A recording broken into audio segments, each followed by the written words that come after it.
पल्मनरीचा अर्थ होतो फुफ्फुस आणि एम्बोलिझमचा आहे रक्ताच्या गाठी निसटून दुसऱ्या ठिकाणी जाणे। ज्या वेळेला एखाद्या रुग्णाच्या पायाच्या धमन्यांमध्ये रक्ताच्या गाठी होतात आणि त्या रक्ताच्या गाठी पायातून निसटून फुफ्फुसांमध्ये जातात, सो त्याला आपण म्हणतो डीव्हीटी, डीप व्हेन थ्रोम्बोसिस।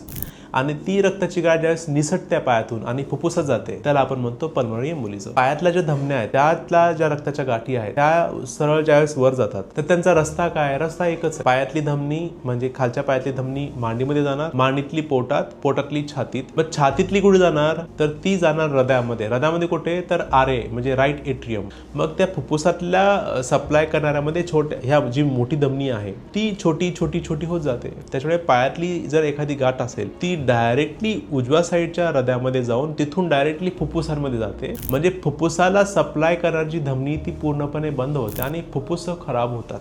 त्या उजव्या साईडच्या डाव्या साईडच्या खूप साऱ्या धमन्यांमध्ये ॲट अ टाइम रक्ताच्या गाठी जाऊ शकतात। या प्रकारचे लक्षणं होऊ शकतात। मग अशा रुग्णांचं उजव्या साईडचं जे हृदय आहे ते पूर्णपणे बंद पडू शकतं किंवा खराब होऊ शकतं।